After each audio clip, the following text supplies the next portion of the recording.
네, 안녕하십니까. 저는 소개받은 대로 서중환합회 소속이고요. 파주중앙교회를 섬기고 있는 고재훈이라고 합니다. 먼저 저를 이 마석교회로 초청해 주신 우리 존경하는 김민영 목사님, 그리고 장로님, 또 모든 성도님들께 진심으로 감사를 드립니다. 제가 서중환합회 소속이라서 동중환합회 교회는 아마 은퇴하기 전에는 거의 가볼 일이 없는 그런 상황인데, 또 그리고 잘 알 수도 없습니다. 근데 이 마석교회는 어떻게 보면 제게 조금 익숙한 교회이기도 합니다. 제가 전임지에 있을 때 그 동작중앙교회 수석 장로님이 이 마석에 있는 이안 아파트에 사셔서 제가 거의 한 달에 한 2번 정도는 계속 왔던 것 같아요. 근데 이 마석교회가 여기 있다고 하는 건 제가 잘 몰랐고요. 이렇게 훌륭한 교회가 세워져 있는 걸 보면서 좀 감동이 좀 됩니다. 항상 재림교회는 제가 있는 전임지도 그랬고 지금 현재 교회도 방송 안 나가는 거죠. 항상 이렇게 귀퉁이에 있는데 이 교회가 대로변에 이렇게 번듯하게 서 있는 걸 보면서 재림교회도 이런 교회가 있구나 하면서 참 감동이 되었습니다. 그리고 또 하나 제가 이 마석교회가 제게 좀 이렇게 익숙한 교회이기도 한 이유는 뭔가 하면, 제가 목회를 처음 나왔을 때가 2007년도인데 2007년 3월에 제가 생애 처음으로 침례를 주었는데 그 첫 번째 침례자가 이곳에 출석하고 있습니다. 그분이 바로 정진희 집사인데 저희에게는 가족 이상으로 가까운 그런 사이입니다. 그래서 김혜용 집사님 가족이 이곳 마석교회에 출석한다는 이야기를 듣고 계속 이 마석교회가 어떤 교회인지 늘 관심을 가지며 좀 보고 있었습니다.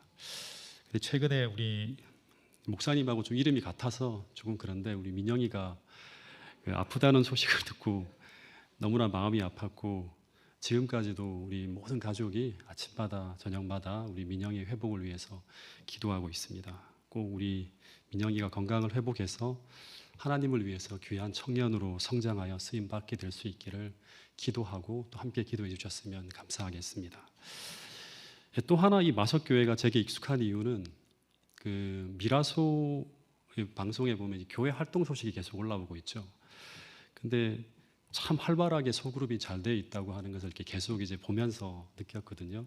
그래서 한번 와서 목사님을 통해 좀 배우고 싶은 그런 마음이 있었는데, 또 이번 기회에 이곳을 방문하게 되어서 또 그런 부분에서 함께 나눌 수 있는 그런 시간이 될지는 모르겠지만 어쨌든 참 여러 가지로 관심이 있는 그런 교회이기도 합니다. 어쨌든 귀한 교회에 귀한 시간을 사용할 수 있도록 초청해 주신 성도님들께 감사를 드리고, 아무쪼록 저를 이곳에 보내신 주의 뜻이 이루어질 수 있기를 간절히 바라면서 오늘과 내일 여러분들과 함께 말씀을 나누고자 합니다. 잠시 기도하고 말씀을 나누도록 하겠습니다. 하늘 아버지, 정말 무익한 종입니다. 이 시간 성령 충만함으로 말씀을 전하는 소자와 듣는 모든 회중의 마음에 역사하여 주셔서 오늘과 내일 이곳에 소자가 말씀을 전하기를 바라시는 그 기별을 정확하게 전하게 하여 주시고, 또 우리 모든 성도들이 공감함으로 말미암아 귀한 결심을 가지고 우리 모두가 주말 봉회를 마칠 수 있도록 도와주시옵소서.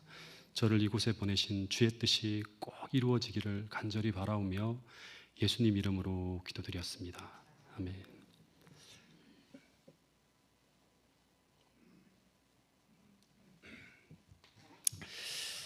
요즘 제가 계속 파주중앙교회 성도들과 나누고 있는 내용이 출애굽기인데, 그래서 오늘 저녁에는 그래도 제가 요즘 가장 많은 관심을 가지고 연구하고 있는 그 출애굽 과정에서 벌어진 이야기를 통해서 재림을 준비하며 사는 우리들에게 필요한 메시지를 하나 전하고요. 그리고 내일은 복음적인 설교를 좀 하고 싶은데, 또 오늘 여러분들의 좀 반응을 보면서 제가 내일 이어서 하나 더 좀 이렇게 딱딱한 주제이기도 하지만 우리가 알아야 될 주제를 하나 더 던지든지, 아니면 전혀 다른 복음적인 주제를 가지고 오든지, 오늘 설교가 마치고 난 다음에 그래서 하나님께 주시는 선택지를 가지고 내일 설교를 하도록 하겠습니다.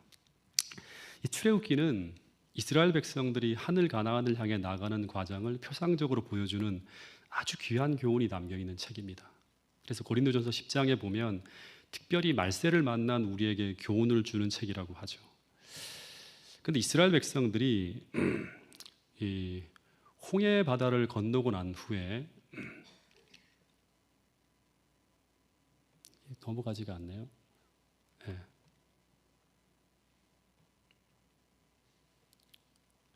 네. 넘어가지가 않죠. 반대편 거요? 네, 이거는 죄송합니다. 네. 이스라엘 백성들이 홍해 바다를 건너면서 이제 하나님의 구원을 체험한 후에, 지금 오늘날로 말하면 침례를 받고 난 후에 이제 가나안을 향해 여행을 시작하게 되는데, 그들은 곧바로 적과 꿀이 흐르는 가나안에 도착할 거라고 이제 많은 사람들이 생각을 했겠죠. 물론 모세는 첫째 목적지가 시내산이라는 걸 알고 있었지만, 근데 그들이 가나안을 들어가려고 하면 그들이 이 광야라고 하는 곳을 거쳐서 가나안으로 들어가게 됩니다. 그래서 홍해와 가나안 사이에는 뭐가 있는가 하면 광야가 있다고 하는 겁니다. 근데 이 광야는 문제와 시험과 고난으로 가득 찬 고통의 장소를 상징합니다. 마찬가지로 우리가 이제 홍해에서 침례를 경험한 후에 우리는 바로 가나안으로 들어가는 것이 아니라 이 거듭남과 하늘 사이에는 뭐가 있다? 이 광야라고 하는 장소가 있다고 하는 거예요. 이 광야는 엄청나게 어떻게 보면 우리의 어떤 그런 삶 속에 수많은 도전을 계속하고 있는 그런 장소예요. 근데 이런 곳을 지나가고 있는 우리에게 꼭 필요한 것이 두 가지가 있는데, 그 하나는 무엇인가 하면 이 문제가 많은 환경을 극복하며 나가기 위해서 우리는 끊임없이 지혜와 용기와 능력을 매 순간 공급받을 필요가 있다고 하는 거예요. 매일 매 순간 하루하루 이 광야라고 하는 이 환경을 극복하며 하늘을 향해 나가기 위해서 끝없이 하나님이 주시는 지혜와 용기와 능력이 필요하다고 하는 거예요. 또 하나 우리가 잊지 말아야 될 것은 무엇인가 하면 이 광야는 우리가 여행하는 여행의 최종적인 목적지가 아니라 가나안을 가기 위해서 그냥 지나가는 과정, 거쳐가는 과정이라고 하는 거예요. 이게 참 중요합니다. 네. 오래전에 2009년도에 있었던 일인데요.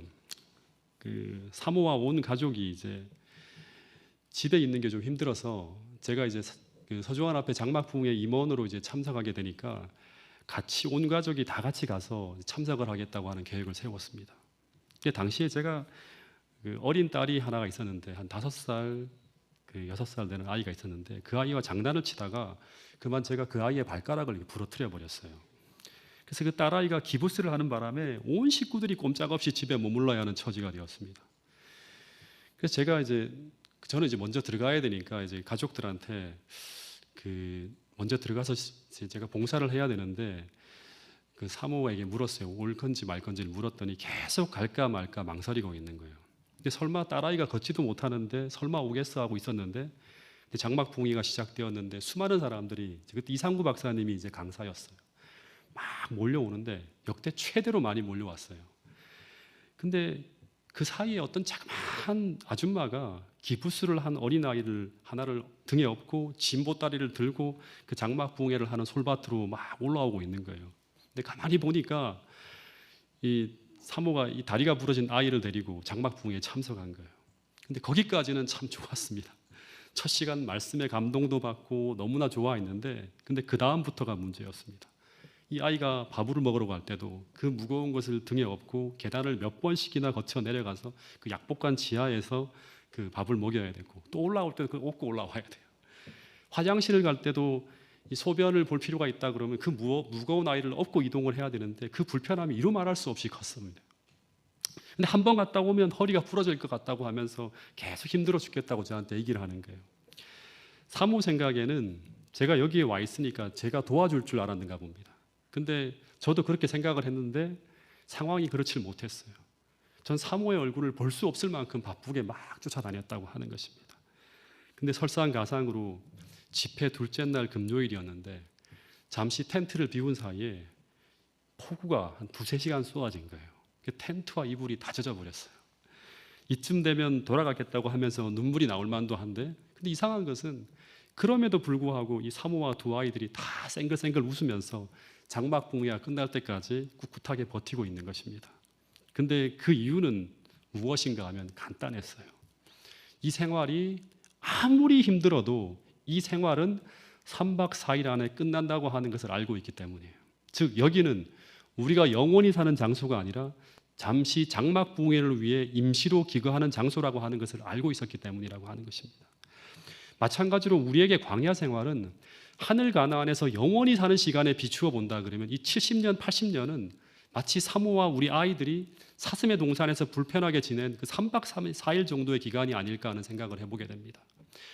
그래서 아무리 비가 오고 텐트가 젖고 그 꼬맹이를 업고 계단을 오르내리는 그 힘겨운 시간들이 반복된다 하더라도 그 시간은 영원이라고 하는 시간에 비하면 너무나 짧은 3박 4일이라는 것입니다. 이 3박 4일이 끝나면 우리는 분명히 그 장막 붕괴를 마치고 기쁘게 우리 아이들이 아빠의 손을 잡고 집으로 돌아가는 것처럼 우리는 분명히 우리가 영원히 살 하늘집으로 예수님의 손을 잡고 돌아가는 기쁨을 분명히 맛볼 수 있게 된다고 하는 것입니다. 그래서 사도 바울이라고 하는 사람은 오늘 이 문제로 가득 찬 광야를 지나가는 오늘 우리들에게 이것을 결코 잊어서는 안 된다고 하면서 오늘 우리에게 이런 이야기를 하고 있는 것입니다. 이 말씀을 같이 한번 읽어보겠습니다. 고린도후서 4장 17절 18절 말씀입니다. 시작.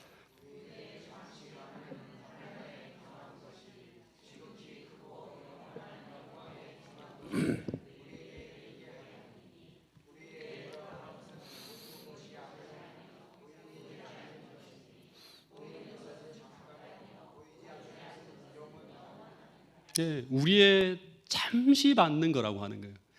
영혼의 시간을 우리가 살 거라고 하는 걸 생각하면서 오늘 70년, 80년을 생각해야 된다고 하는 것이죠.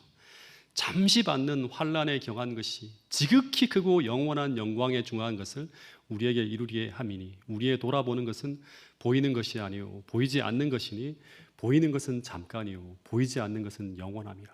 이 의식을 가지고 오늘을 살아가는 사람들이 어떻게 한다? 이 환난을 극복하고 결국에는 하늘 가나안까지 갈 수 있다고 하는 것입니다. 또 하나는 출애굽기를 연구해 보면 이 광야는 학교라고 하는 것입니다. 학교. 이 정말 중요합니다. 학교라고 하는 것은 끊임없이 문제를 풀어가며 공부하고 배워야 하는 곳입니다. 그래서 하나님은 끊임없이 이스라엘 백성들을 광야 여기저기로 인도하시면서 끊임없이 가르쳐 주셨어요. 이것은 지식의 가르침이 아니라 삶을 통해서 체득되어지는 가르침을 갖게 하기 위해서 광야로 이끌어 나온 거예요. 지식이 필요하다고 하면 이집트에서 그냥 가르치면 돼요.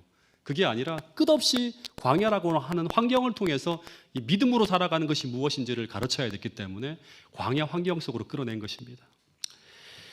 그래서 그 이스라엘 백성들이 광야를 걸어가면서 끝없이 벌어지는 사건과 그리고 그것을 통해서 말씀하시는 하나님의 말씀을 들으면서 계속 배우며 성장해야 됐어요.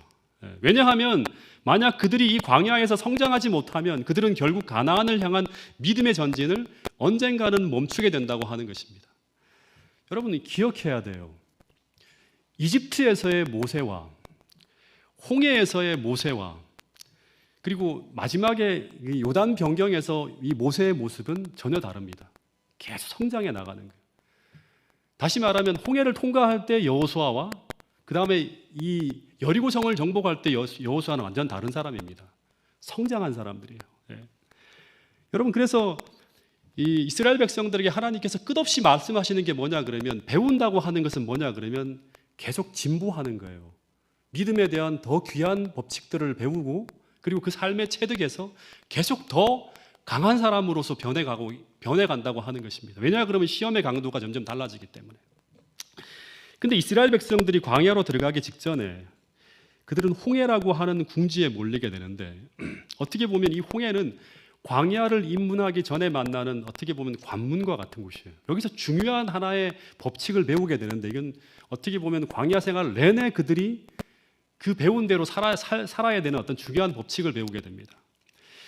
근데 이 문제를 광야에 들어가기 전에 이 광야에서 겪게 되는 수많은 문제들을 해결하는 과정에서 하나님께서 가르쳐주는 중요한 교훈이 하나 있는데 그게 출애굽기 14장 13절 14절 말씀입니다. 자, 이 말씀을 같이 한번 읽어보겠습니다. 시작.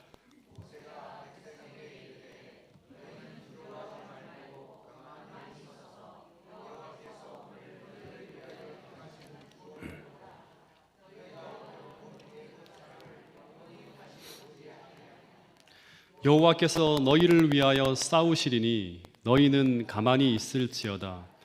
여호와께서 모세에게 이르시되 너는 어찌하여 내게 부르짖느냐. 이스라엘 자손에게 명령하여 앞으로 나아가게 하고 지팡이를 들고 손을 바다 위로 내밀어 그것이 갈라지게 하라. 이스라엘 자손이 바다 가운데서 마른 땅으로 행하리라. 그러니까 하나님이 모세를 통해서 그 두 가지의 말씀을 주셨어요. 하나는 뭔가 하면 궁지에 들어갈 때 두려운 상황에 직면하게 될 때 첫 번째는 두려워하지 말고 가만히 서서 여호와께서 오늘 너희를 위하여 행하시는 구원을 보라고 말씀하셨어요. 그 두 번째는 뭐냐 그러면 가만히 있기만 하는 게 아니라 어떻게 알아? 어떻게 알아? 이 홍해라는 궁지를 빠져나가기 위해서 어떻게 알아? 앞으로 나가게 하라고 하는 거예요. 하나는 가만히 있으라고 하는 말이고 또 하나는 앞으로 나가라고 하는 거예요. 어떻게 보면 이 홍해라는 궁지를 빠져나가기 위해 주신 이 두 가지의 말씀을 우리는 기억해야 됩니다. 하나는 가만히 있으라고 하는 것인데 이 말은 궁지 속에서 허둥대지 말고 그 순간 하나님께서 나를 대신하여 싸우시기 위하여 그 순간 하나님과 협력하기 위해서 나에게 들려주시는 하나님 말씀을 잠잠히 들으라고 하는 거예요. 이 정말 중요합니다. 듣지 못하면 우리는 그 순간에 허둥대다가 우리의 힘과 능력을 가지고 그 궁지를 빠져나가려고 하다가 더 큰 궁지 속에 내몰리는 상황을 우리가 맞을 수도 있다고 하는 거예요. 그 두 번째는 뭐냐 그러면 그 하나님 말씀을 듣고 가만히 있는 것이 아니라 어떻게 하라? 그 하나님의 지시를 따라 움직이면서 전진하라고 하는 거예요. 왜 내게 부르짖느냐? 이스라엘 자손을 명령하여 어떻게 하라? 들었으면 어떻게 하라? 앞으로 나가게 하라고 하는 거예요.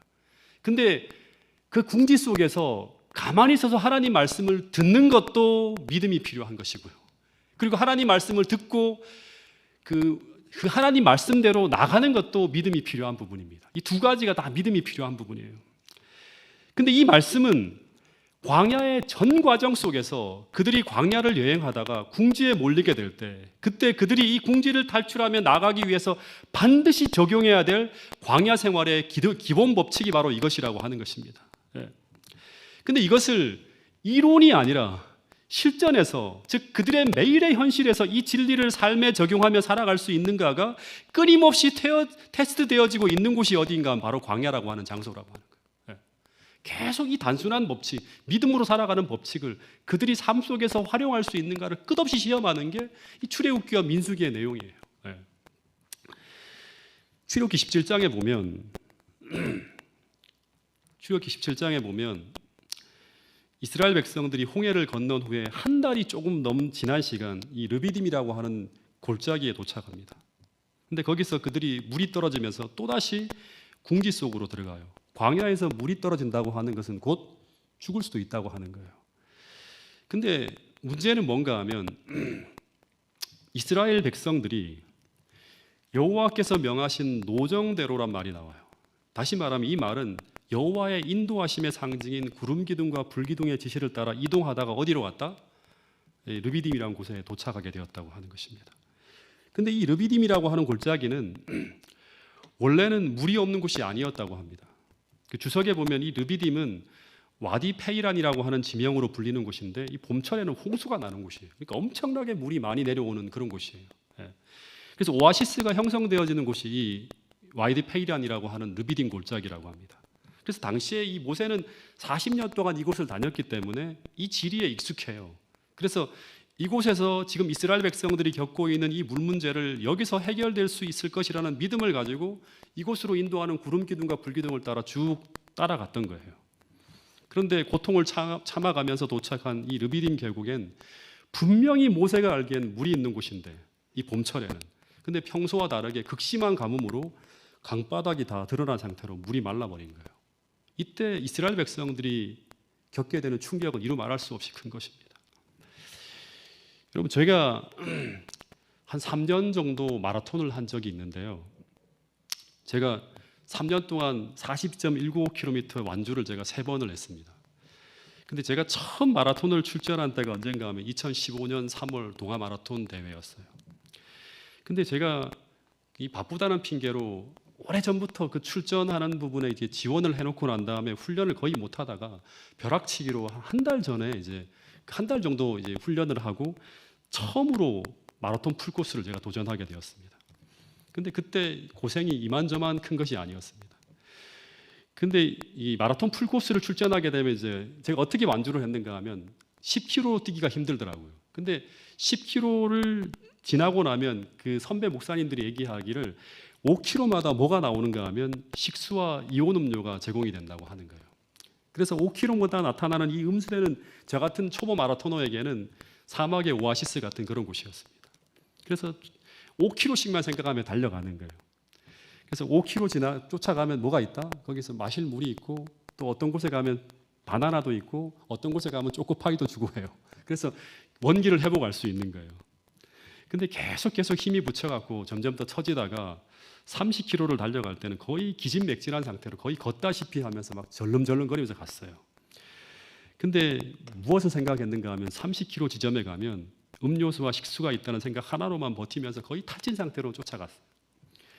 근데 저 멀리 30km를 알려주는 표지판이 보이는 거예요. 그래서 막 사막의 오아시스를 만난 기분으로 쫓아가자. 이제 몇백 미터만 가면 된다고 막 쫓아가는데 근데 당시 이스라엘 백성들이 르비딤 계곡에 가까이 다다를 때 똑같은 기분이었을 거예요. 근데 이상한 것은 음수대 테이블이 저 멀리 보이는데 근데 테이블 주변에 사람들이 안 보이고 간간히 보이는 게 뭐냐 그러면 사람들이 그 식탁을 철수하기 위해서 분주하게 움직이는 건 보이는 거예요. 알고 보니까 제가 다른 사람들보다 3시간 이상 늦어져 갖고 모든 것이 정리되어지고 있는 그런 상황이었어요. 근데 이 모습은 마치 사막에서 오아시스가 사라지고 있는 듯한 것과 같은 모습이었습니다. 목이 타들어가고 온몸이 다친 상태인데 물이 있어야 할 장소에 물이 없는 것입니다. 근데 그때 제가 느끼는 암담함이라고 하는 것은 말할 수 없이 컸습니다. 근데 마찬가지로 사막에서 오아시스만 생각하면서 걸어온 이스라엘 백성들에게 그곳에 물이 없다고 하는 것은 곧 뭐와 같다? 이제 죽을 수도 있다고 하는 거예요. 근데 더 충격적이고 이해할 수 없는 것은 무엇인가 하면 이곳까지 그들을 인도한 것이 무엇이다? 하나님의 임재의 상징인 구름 기둥과 불 기둥이 그들을 이곳으로 인도했다고 하는 것입니다. 여러분 신명기 1장에 보면 모세는 늘 어떤 말을 이스라엘 백성들에게 했는가 하면 저 구름 기둥과 불 기둥을 가리키면서 이런 말을 했어요. 항상 하나님은 우리보다 앞서 가셔서 장막 칠 곳을 찾으시고 낮에는 구름 기둥, 밤에는 불 기둥으로 우리를 인도하시는 분이라고 늘 말해온 사람이 누군가 하면 모세예요. 그런데 그분이 인도하신 곳이 바로 물이 없는 계곡이라고 하니까 이 상황을 이제 어떻게 받아들여야 되나? 도대체 이해할 수 없는 것입니다. 더 기가 막힌 것은 무엇인가 하면 이 구름 기둥과 불 기둥이 다른 곳으로 이동하지 않고 그냥 그곳에 멈추어 서서 어떻게 하는가 하면 물이 하나도 없는 그곳에다가 장막을 치라고 하는 신호를 보내고 있는 것입니다. 나팔을 불고 있는 거예요. 여러분 사막의 특성상 물이 없는 곳에는 한순간도 머물 수가 없는 곳입니다. 그런데 그 절망의 장소, 죽음의 장소에다가 어떻게 알아? 텐트를 치고 이제 거기서 멈추라고 하는 거예요. 근데 이곳에서 마치 죽음을 기다리라고 하는 메시지처럼 들렸을 거예요. 이스라엘 백성들이.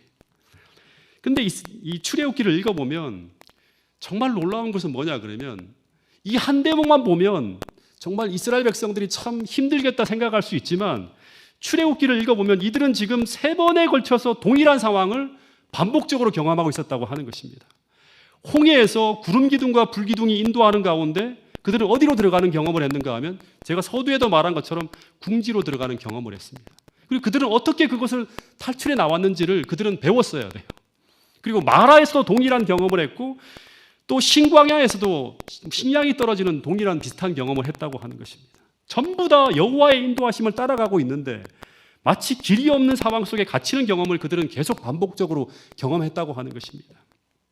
그런데 이런 상황을 만날 때 하나님을 믿는 하나님의 백성들은 어떻게 해야 되는지 계속 하나님은 가르쳐 주셨어요. 홍해에서 그들이 들었던 메시지는 뭔가 하면 첫 번째는 어떻게 하라? 잠잠히 하나님 말씀을 듣고, 잠잠히 하나님 말씀을 듣고, 그리고 또 하나는 그 순간 우리에게 주신 그 하나님의 말씀을 믿고 끝까지 순종하며 나가는 거예요. 즉 하나님께서 주신 말씀을 듣고 그 죽음의 장소에 텐트를 치며 어떻게 하라? 하나님의 구원을 기다리는 것입니다. 그러면 홍해에서도 그랬듯이 그 죽음의 장소에서도 어김없이 생수가 쏟아지는 구원을 경험하게 된다고 하는 것이 바로 무엇인가 하면 믿음으로 살아가는 사람들이 경험하게 되는 구원의 축복이라고 하는 것입니다. 여러분 그래서 성도들의 인내가 여기 있나니 하는 그런 말씀이 있는 것입니다. 여러분 믿음 속에는 인내가 있다고 하는 사실을 잊지 않게 되기를 간절히 바라겠습니다. 근데 이스라엘 백성들이 그때 이렇게 했다고 성경에 적혀 있습니다. 한번 같이 읽어보겠습니다. 출애굽기 17장 2절 말씀입니다. 시작.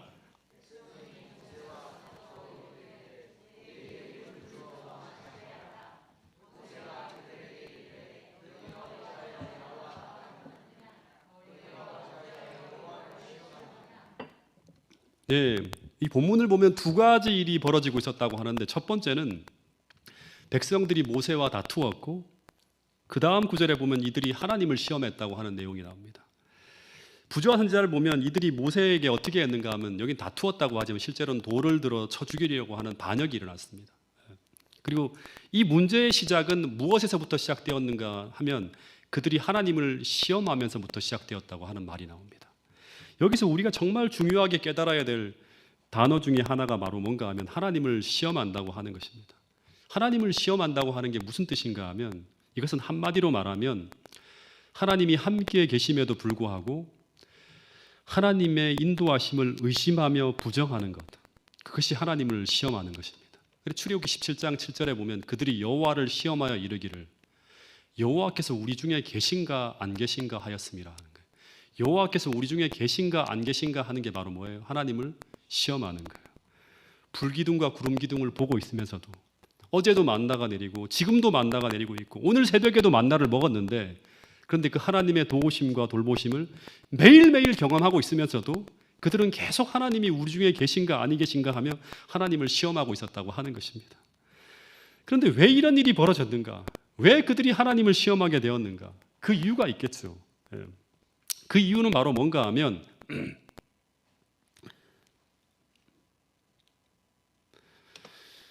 그 이유는 당시 이스라엘 백성들의 삶을 쭉 살펴보면 그들이 여호와의 노정대로 가고 있음에도 불구하고 끊임없는 문제들이 일어나고 있었다고 하는 것입니다. 그러면서 그들은 끊임없이 의심이 들었어요.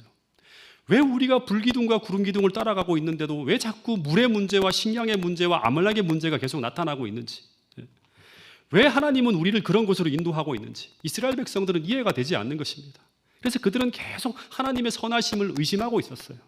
그리고 계속 그것이 불평불만을 통해서 계속 나타나고 있는 것입니다. 다시 말해서 하나님께서 우리를 인도하고 계신다면 이런 일이 일어나지 말아야 되는 것이 아닌가 하면서 계속 하나님을 시험하며 따라가고 있었다고 하는 것입니다. 그런데 오늘 우리도 그런 생각이 들 때가 많이 있다고 하는 것입니다. 왜 내가 하나님의 뜻을 따라 믿음대로 살고 있는데도 불구하고 계속 이런 일이 벌어지고 있는 것일까? 의심이 들 때가 있지 않습니까? 그런데 신명기에서 모세의 이야기를 들어보면 이스라엘 백성들이 광야에서 겪게 되는 모든 문제들은 하나님의 목적이 있었다고 하는 것입니다. 다시 말하면 당시 이스라엘 백성들의 상황을 통해서 오늘 우리의 삶을 비추어 보면서 계속 끊임없이 우리의 삶을 해석해야 됩니다. 왜 우리에게 이런 일이 벌어지고 있는지. 신명기 8장 2절에 보면 모세가 광야의 모든 여정을 마친 후에 그 당시의 상황을 해석하면서 이런 이야기를 합니다. 신명기 8장 2절 말씀을 같이 한번 또 읽어보겠습니다. 신명기 8장 2절 말씀입니다. 시작.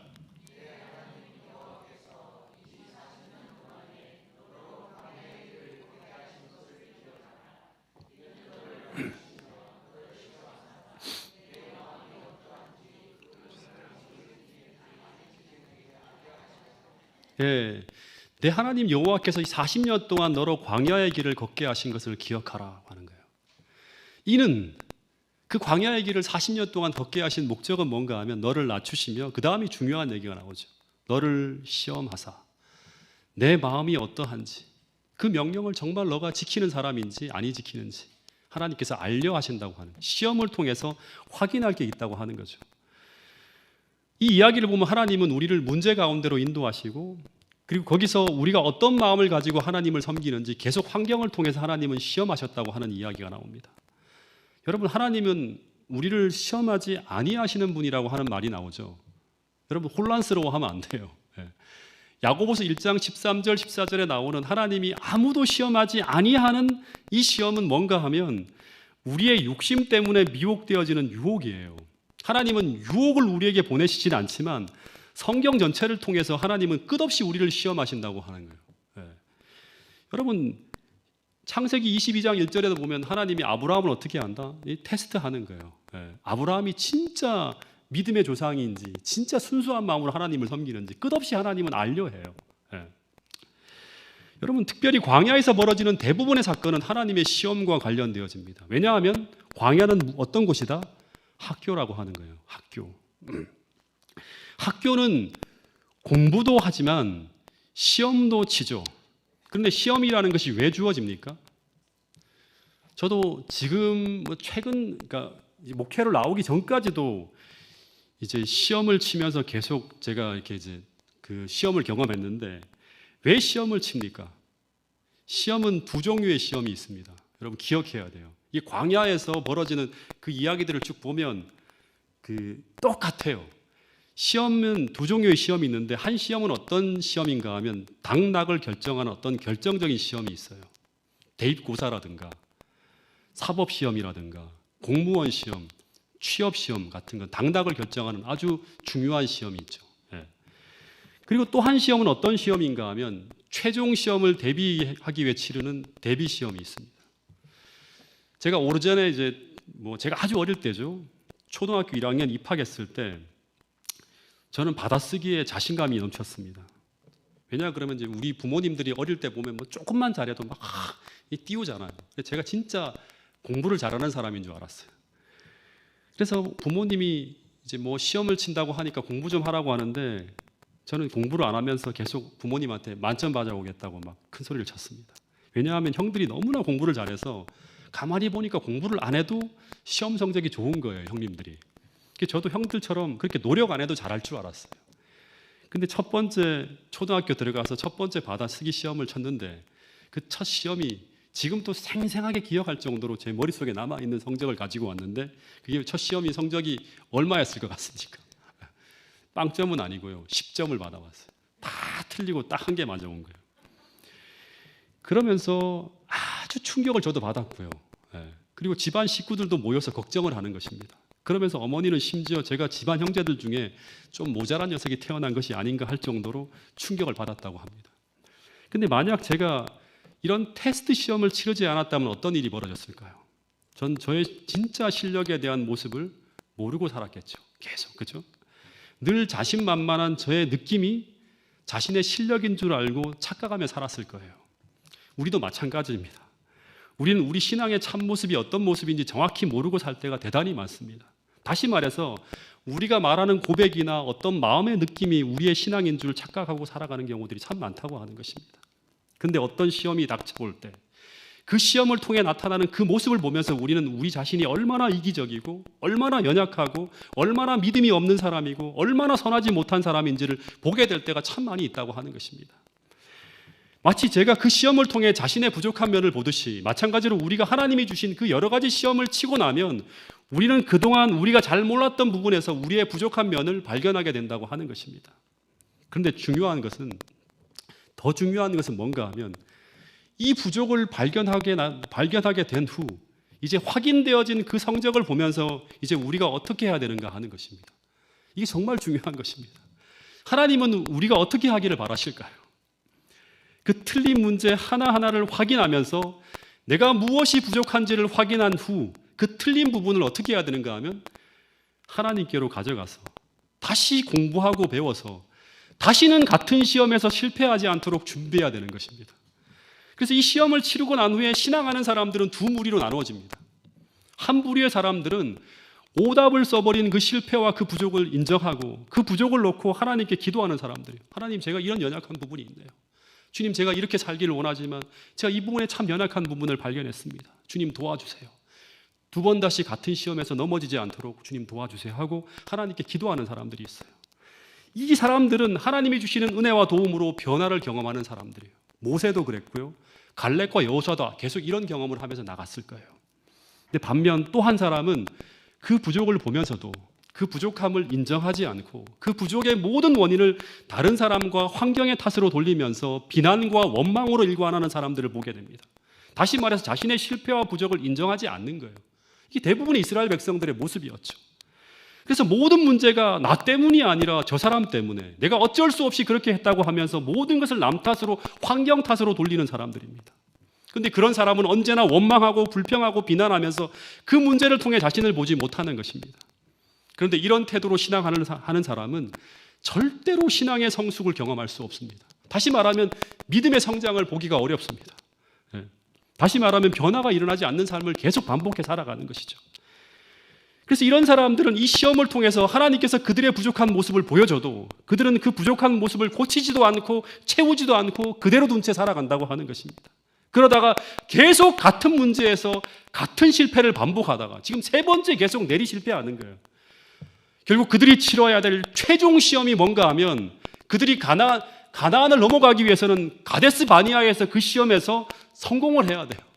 그런데 그들은 결국 그들이 치러야 될 최종 시험인 가데스 바네아의 시험에서 그들은 실패를 경험하게 된다고 하는 것입니다. 그래서 이런 사람들은 전부 가나안에 입성하지 못하고 전부 광야에서 죽음을 경험했다고 하는 것이 바로 이 출애굽의 이야기를 통해서 우리에게 들려주는 아주 중요한 교훈이라고 하는 것입니다.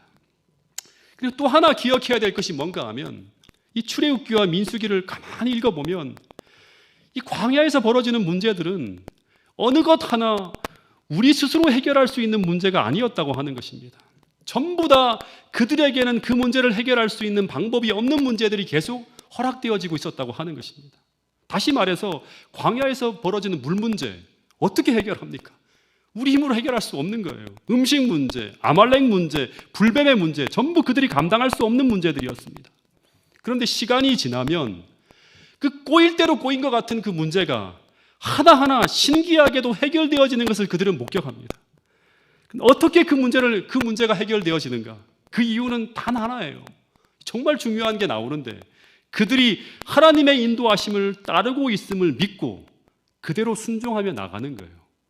근데 그들이 하나님을 믿고 순종하며 따르고 있는 그 증거가 무엇인가 하면 그것은 그들이 계속 멈추지 않고 구름 기둥과 불 기둥이 인도하는 대로 순종하며 나가는 것입니다. 텐트를 치라고 하는 곳에 텐트를 치어요. 걸어가라고 하면 걸어가는 것입니다. 이게 바로 뭔가 믿음이에요. 그래서 주변에 어떤 문제가 터지고 어떤 어려움이 닥쳐온다 하더라도 그들이 있어야 할 자리인 그 구름 기둥과 불 기둥이 머물라고 하는 그 자리에 머물기만 하면 그 은혜의 자리에 순종으로 머물기만 하면 나머지는 다 하나님이 알아서 해결해 주시는 거예요. 전진하라고 하면 전진하고 멈추라고 하면 멈추고 이거밖에 할 수 있는 게 없어요. 산에 오르라고 하면 올라가고 계속 하나님이 지시하시는 그 한 가지만 하는 거예요. 여기에 순종할 믿음만 있다면 그들은 걱정할 것이 없었습니다. 왜냐 그러면 시간이 지나고 나면 그 문제들이 다 하나님이 해결해 주시는 거예요. 내가 너희를 대신해서 싸우겠다. 그 문제를 하나님이 풀어가겠다. 너희는 내가 지시하는 부분, 그 궁지에 몰렸을 때 잠잠히 가만히 머물러서 내가 너에게 들려주는 그 말씀을 듣는데 실패하지 말라고 하는 거예요. 두 번째는 그 말씀을 들었으면 가만히 있는 것이 아니라 그 한 가지만 붙들고 나가라고 하는 거예요. 그러면 하나님께서 나머지 문제는 해결해 주겠다고 하는 것이 바로 뭔가 하면 믿음으로 살아가는 삶의 중요한 공식이라고 하는 것입니다. 그래서 믿을 수만 있다면 전진할 수 있는 것이고 버틸 수 있는 것이고 기다릴 수 있는 것이고 기도할 수 있는 것이고 순종할 수 있다고 하는 것입니다. 그러면 그들은 그 문제에서 빠져나올 수 있었다고 하는 것입니다. 그래서 문제는 물의 문제라든가 양식의 문제라든가 아말렉의 문제나 불뱀의 문제가 아니라 수만 가지의 문제는 딱 한 가지의 문제였습니다. 그것은 바로 오늘 너는 그 하나님을 신뢰하고 있는가 하는 것입니다. 그분이 너를 지금도 인도하고 계심을 믿고 있는가 하는 거예요. 이들은 믿지 못했죠. 계속 하나님이 돌보아주고 있는데도 불구하고 끝없이 하나님을 시험하는 거예요. 하나님이 우리 중에 계신가 아니 계신가? 하나님이 정말 인도하는 게 맞는가? 우리가 속고 있는 게 아닌가? 계속 하나님을 의심하면서 결국 시험하다가 순종하지 못하는 그런 경험들을 계속 하게 되었다고 하는 것입니다. 여러분, 수만 가지 문제는 딱 한 가지의 문제다. 그것은 바로 오늘 너는 그리스도를 신뢰하고 있는가? 그분이 지금도 너를 인도하고 계심을 믿는가? 그렇다면 너는 그 말씀에 지금도 순종할 수 있는가? 이 하나의 문제였어요. 그래서 그것을 믿을 수 있다면 오늘 우리는 그 죽음의 골짜기인 느비딤의 골짜기에서도 텐트를 치라고 하는 그 명령 앞에 순종하여 텐트를 칠 수 있는 것이고 그리고 그 문제를 하나님께 맡기며 기도할 수 있는 거예요. 하나님, 이 상황 속에서 이 문제를 제가 순종하고 있으니까 주님 나머지 문제를 해결해 달라고 기도할 수 있는 것입니다. 그러나 반대로 그것을 믿을 수 없다면 우리의 전주는 멈추게 될 것이고 그러면 우리는 기만당했다고 생각하면서 모세를 향해서 비난과 원망을 쏟아내면서 절망 속에 무너지게 되는 것입니다. 그러면 가나안을 향한 전진이 중단되어지는 것이죠. 반역하면 어떻게 되는 거예요? 돌아가자고 하는 일이 벌어집니다. 그러면 진리에서 이탈하여 다시금 애굽으로 돌아가자고 하는 반역의 기운이 계속 일어나는 것입니다. 여러분, 이것을 가지고 우리는 흔들림이라고 하는 것입니다.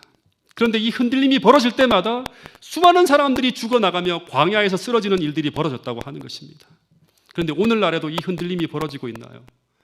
벌어지고 있습니다. 환경을 통해서, 여러 가지 시험을 통해서 끝없이 하나님이 우리를 인도하시는 게 맞는가? 하나님께서 나를 인도하시는 게 맞는가? 우리를 인도하시는 게 맞는가? 끝없이 시험하는 문제들이 계속 찾아올 것이라고 하는 것입니다. 그런데 그 흔들림 속에서 우리가 흔들리지 않기 위해서 오늘 우리에게 필요한 것은 단 하나라고 하는 것입니다. 그것은 바로 나는 그 어떤 문제 앞에서도 하나님을 시험하지 않고 하나님을 신뢰하는 것입니다. 이 신뢰는 경험을 통해서 계속 우리가 경험해야 될 부분들이에요. 그분이 지금도 나를 돌보시며 사랑으로 인도하고 있음을 믿고 믿음으로 수많은 문제 앞에 맞서는 거예요. 여러분, 그래서 오늘 우리는 우리의 문제를 단순화시킬 필요가 있다고 하는 것입니다. 수만 가지 문제들이 계속 터져나오고 있는데 그 하나하나를 일일이 다 개별 사건처럼 바라보고 대응하다 보면 너무나 혼란스럽고 가슴이 터질 것 같은 그런 경험을 하게 될 수도 있습니다. 코로나 문제부터 시작해서 먹고 사는 문제, 건강 문제, 직장 문제, 경제 문제, 자녀 문제, 끝도 없는 거대한 문제들이 쏟아져 나오고 있는데, 그런데 쏟아져 나오는 그 문제 하나하나를 매달릴 것이 아니라 답은 오늘 우리가 그리스도인이라고 하면, 오늘 우리가 그분을 믿는다고 하면 그 모든 문제의 모든 해결책이 누구에게 있다? 하나님께 있음을 믿는 것입니다. 그리고 나는 그 문제를 바라보는 것이 아니라 나를 대신해서 그 문제를 풀기 위해 오늘도 나를 인도하고 계시는 그 구름 기둥과 불 기둥을 바라보면서 그분이 인도하는 대로, 그 말씀이 인도하는 대로 순종하며 따라가면 되는 것입니다. 그럴 수만 있다면 시간이 지나면 물이 쏟아지고, 시간이 지나면 만나가 내려지고, 시간이 지나면 아말렉이 패배하는 승리의 역사를 오늘 우리 인생에도 경험되어질 수 있다고 하는 이야기가 바로 출애굽기의 이야기라고 하는 사실입니다. 그래서 주님은 오늘 비슷한 환경 속을 지나가는 우리들에게 이 모든 이야기들을 종합해서 오늘 우리에게 이런 말씀을 주고 있는 것입니다. 산상수훈의 하나의 결론과 같은 그런 말씀이죠. 이 말씀 같이 한번 읽어보겠습니다. 마태복음 6장 33절 34절 말씀입니다. 시작.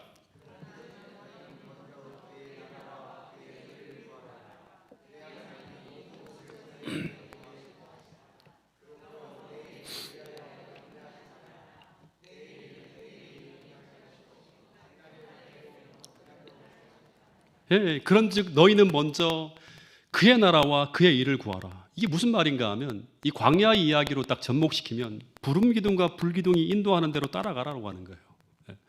먼저 그의 나라와 의를 먼저 구하라고, 하나님 말씀이 무엇인지를 먼저 들으라고 하는 거예요. 그리하면 나머지 것을 어떻게 하신다? 나머지 모든 문제는 주께서 책임질 거라고 하는 거예요. 오늘 하루 나에게 주어진 명령이 무엇인가? 오늘 하루 내가 주님을 믿고 살아가는 가운데 가장 먼저 해야 될 게 무엇인가를 계속 찾고 그걸 쫓아가는 거예요. 그러므로 내일 일을 위하여 염려하지 말라. 이 말은 오늘 시시각각으로 터지며 벌어지는 산더미 같은 문제로 가득한 그 환경과 상황을 바라보지 말고, 그걸 바라보면서 염려하지 말고 오직 염려할 것은 무엇인가 하면 오늘 내게 믿음이 있는지, 오늘 그 하나님 말씀에 순종할 수 있는 믿음이 있는지를 염려하라고 하는 것입니다. 여러분, 이스라엘 백성들은 광야 학교를 지나가면서 이것을 경험을 통해 공부하며 삶으로 체득했어야 돼요. 오늘 우리도 마찬가지겠죠.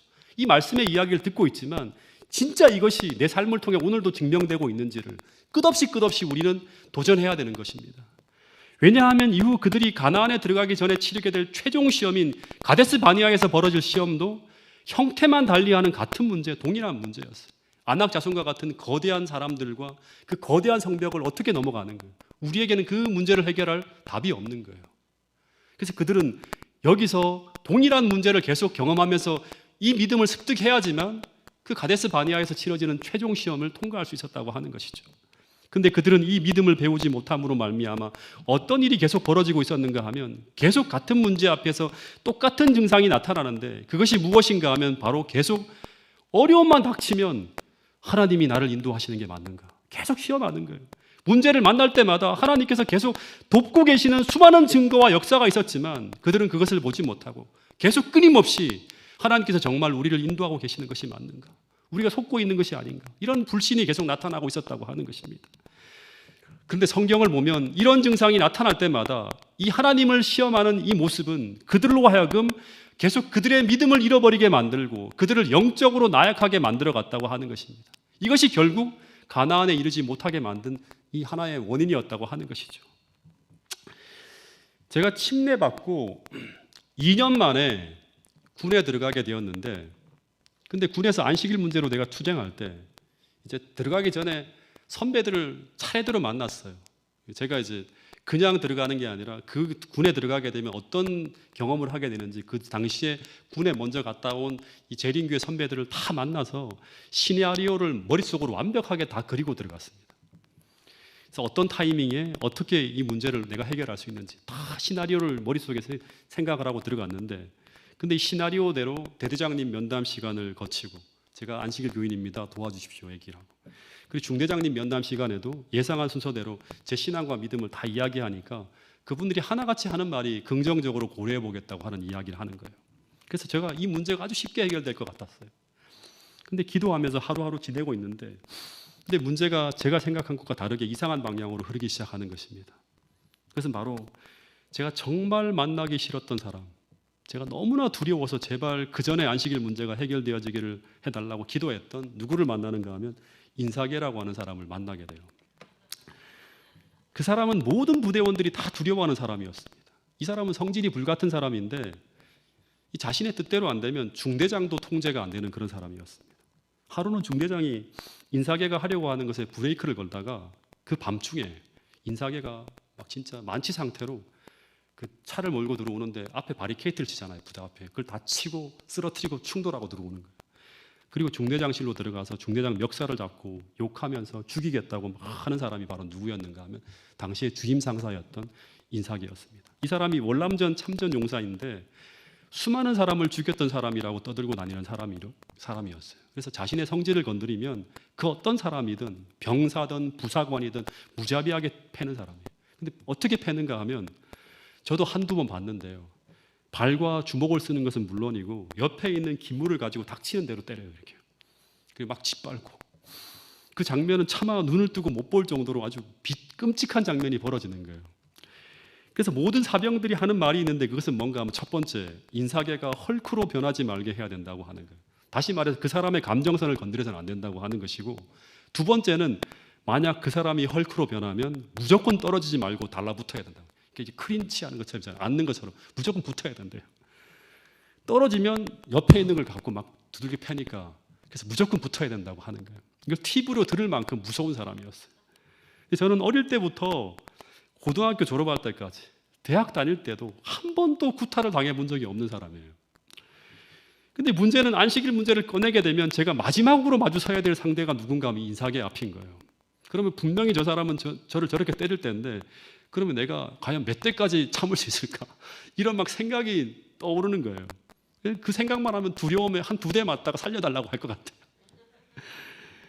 그래서 기도하기를, 하나님, 제가 매 맞는 것에는 제가 한 번도 맞아본 적이 없는데요. 하나님, 제발 저 인사계 앞에만 서지 않게 해달라고, 제발 그 전에 문제를 해결하게 해달라고 계속 기도했어요.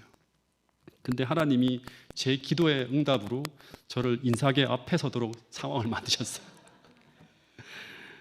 그래서 인사계가 소대 배치하는데 딱 앞에 섰는데 저를 딱 보더니, 너가 대대장님하고 중대장님한테 안식일 교인이라고 안식일 지키겠다고 그렇게 얘기를 했냐 딱 하는 거예요. 그걸 다 들었다고 하면서 쏘아보는데 정말 그 눈동자와 눈빛이 사람의 눈빛이 아니에요. 악마 앞에 서 있는 듯한 느낌이 들 정도로 막 무서운 거예요. 막. 그리고 인사계가 제 앞에서 주먹을 불끈 쥐면서 딱 두 마디를 하는 거예요. 항상 하는 말이 있잖아요. 군인은 자유로운 존재가 아니다. 알겠어. 그 두 번째는 두 번 다시 그런 땡땡땡 같은 말을 꺼내면 너는 내 손으로 반드시 죽이겠다. 알겠어? 이렇게 묻은 거예요. 근데 이 말을 듣는 순간 정말 죽이겠다 하는 말처럼 들리는 거예요. 그래서 더 하는 말이, 넌 내가 어떤 사람인지 들어서 알지 하는데, 저는 정말로 두 번 다시 말을 꺼내면 죽을 것 같은 그런 생각 때문에 완전히 막 진짜 너무너무 두려운 상황, 두려움이 막 느껴오는 거예요. 근데 그 순간 드는 생각이 뭐였는가 하면 지금도 잠깐 떠오르는데요. 하나님이 정말 나와 함께 계시는 것이 맞는가? 계시다면 왜 하나님은 중대장 선에서 문제를 해결해 주지 않고 나를 이 인사계 앞에까지 서게 하는가? 이 상황이 너무나 답답하고 괴로운 거예요. 마치 구름 기둥과 불 기둥을 따라서 물을 찾아왔는데, 근데 하나님이 인도한 그 자리가 마치 절망의 자리, 마치 바짝 마른 강바닥에 드러난 르비딘 골짜기 같은 곳에 나를 인도한 거예요. 나는 분명히 맷집에 없는데 저 사람 앞에 서면 나는 굴복할 텐데 왜 하나님이 그 앞에까지 나를 세우는 것이지? 나의 연약함을 다 알 텐데 감당할 만큼의 시험을 주신다고 했는데 이런 생각이 드는 거예요. 스스로 판단을 하는 거죠. 근데 이 상황에서 제가 만약 하나님을 시험하고 불신해서 그 인사계의 의견에 복종했다면 저는 더 이상 신앙의 전진이 불가능한 상황에 직면하게 되었을 것입니다. 출애굽기를 보면 그렇게 나와요. 그럼 아마 오늘 제가 여기 있지도 못했을 것이죠. 근데 더하여서 어떤 일이 벌어지는가 하면 이스라엘 백성들처럼 계속 이 비슷한 상황에서 늘 어려움에 놓일 때마다 늘 어떻게 한다? 하나님이 계신가 아니 계신가 하면서 하나님을 시험하면서 믿음이 쇠약해지는 것을 경험했을 것이라고 하는 거예요. 여러분 이것을 오늘 현실에 적용해야 돼요. 근데 뭔가 이 순간 침묵하고 물러서면 두 번 다시 안식일을 지키지 못하는 것은 물론이고 안식일 이야기를 두 번 다시 꺼내는 것은 불가능하다고 하는 불안감이 확 몰려오는 거예요. 피하면 안 된다고 하는 거죠. 그래서 순간 주님 도와주세요 하면서 기도하는데 순간 어디서 나왔는지 모르게 큰 용기가 생기면서 엄청 두려워 떨면서도 그 두려움 앞에 처음에는 버티는 거예요. 알겠어 계속 몰아붙이는데 가만히 있는 거예요. 이렇게요. 알겠습니다 해야 되는데 그래서 알겠어 하면서 계속 묻는데 네 알겠습니다 하지 않고 잠시 침묵하면서 눈을 감고 있다가 마음속으로 주님 제발 도와주세요 하면서 기도했어요. 그리고 난 후에 인사계 앞에서 제 신앙 이야기를 시작하는데 옆에서 지켜보던 동기들이 전부 놀라는 거예요. 큰일 났다. 저 헐크로 변하게 만드는구나 하는 거예요. 제가 지금 어쩌려고 저러지 하는 거예요. 그러면서 이야기를 하면 할수록 이상하게 두려움이 확 사라지는 거예요. 그래서 인사계의 눈을 처음에 쳐다보지도 못했는데 눈을 똑바로 보는 거예요. 이렇게요. 똑바로 보면서 쉴 새 없이 줄줄줄 이야기를 하는데 제가 마지막에 이런 말을 했어요. 이 안식일은 하나님과 제가 언약한 날입니다.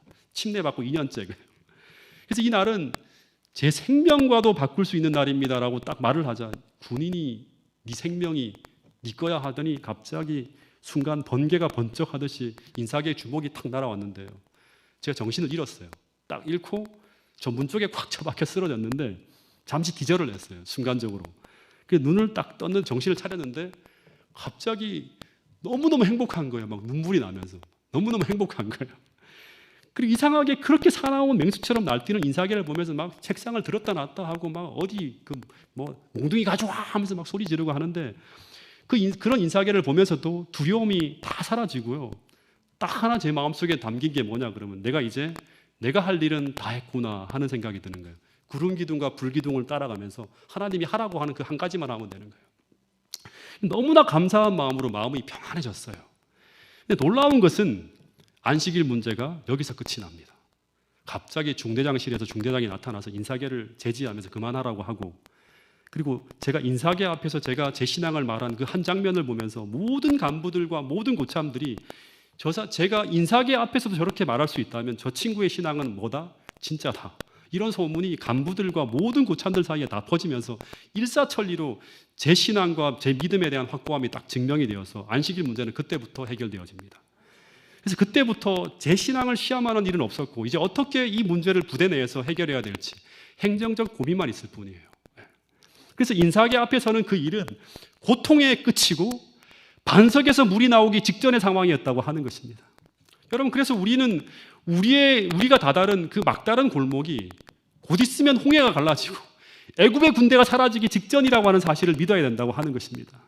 여러분 제가 참 좋아하는 사람 중에 한 사람이 C.S. 루이스라고 하는 사람의 책을 제가 많이 읽는데 여기 안 올라와 있네요. 그 사람이 쓴 순전한 기독교라는 책에 보면 이런 글이 있습니다. 사람은 가르쳐야 할 때보다 기억시켜야 할 때가 더 많다고 하는 거예요. 수많은 것을 가르치는데 다 잊어버리는 거예요. 사람은 가르쳐야 할 때보다 기억시켜야 할 때가 더 많다고 하는 것입니다. 이스라엘 백성들이 문제가 터질 때마다 그들은 기억해야 됐어요. 조금만 더 침착하게 기다리면서 뒤를 돌아다 보면 그들이 지나온 길을 기억할 수만 있다면 그들은 절대 믿음을 잃어버리지 않았을 것이라고 하는 것입니다. 여러분 성경에 보면 이런 패턴이 수도 없이 나타나고 있습니다. 다니엘의 세 친구가 순종하고 또 순종함에 따라간 그 끝이 어딘가 하면 풀무불 앞이죠. 근데 그 풀무불 앞의 상황은 어떤 상황이죠? 하나님이 역사할 바로 직전의 지점입니다. 다니엘이 순종하고 순종에 따라간 그 끝이 사자굴 앞이었어요. 사자굴 속이었죠. 아브라함이 순종함에 따라간 그 끝은 그가 모리아산 꼭대기에서 이삭을 죽여야 되는 절망의 순간이었습니다. 다시 말해서 그들이 기도하고 순종하며 따라간 그 끝이 모두 강바닥이 드러난 르비딤 골짜기 같은 그런 곳이었다고 하는 것입니다. 하나님은 똑같은 패턴으로 인도하시는 거예요. 오늘 여러분들도 그렇게 인도하시는 거예요. 근데 거기서 그들이 한 번 더 순종했을 때 그들은 그 죽음의 장소인 풀불 속에서도 하나님이 함께 하시는 그 하나님을 만나게 되고, 사자굴 속에서도, 그리고 모리아산 꼭대기에서도 그들은 여호와 일의 하나님을 만나게 되는 그 축복을 경험하게 되었다고 하는 것입니다. 그리고 그 하나님을 만남으로 말미암아 그들의 모든 문제는 해결되어지는 것을 그들이 경험하게 되었다고 하는 것입니다.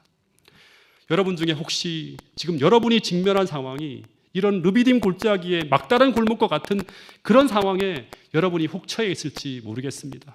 그런 분이 계실지 모르겠습니다. 그렇다면 지금은 여러분을 그 강바닥이 드러난 마치 물 한 방울 없는 그 르비딤 골짜기로 인도하신 그 이유를, 그 하나님이 가지고 계신 그 이유를 지금은 모르지만, 그러나 성경을 통해 우리가 하나 확실히 생각할 수 있는 것은 그곳이 혹시 우리의 모든 문제를 해결할 장소일 수 있다고 하는 사실을 기억할 수 있게 되기를 간절히 바라겠습니다. 여러분, 그래서 눈에 보이는 것에 속으면 안 됩니다. 아무리 그곳이 최악의 상황처럼 느껴진다 하더라도 그곳으로 인도하신 하나님의 인도하심을 꼭 믿을 수 있게 되기를 간절히 바라겠습니다. 그리고 그 하나님의 은혜로 모든 상황에 맞설 수 있는 믿음을 달라고 기도할 수 있는 여러분과 저가 될 수 있기를 간절히 바라겠습니다. 그리고 끝까지 그 상황을 믿음으로 버텨냄으로 말미암아 오늘 다니엘이라든가 모세라든가 모든 믿음의 영웅들이 하나님의 약속을 현실의 삶 속에서 그 약속이 진짜 우리 생에 성취되어지고 있다고 증거할 수 있는 참된 예수의 증인으로 우리 모두가 거듭날 수 있게 되기를 간절히 바라겠습니다. 마지막 말씀 이 한 절 읽고 말씀을 마치도록 하겠습니다. 히브리 10장 37절부터 39절 말씀입니다. 시작.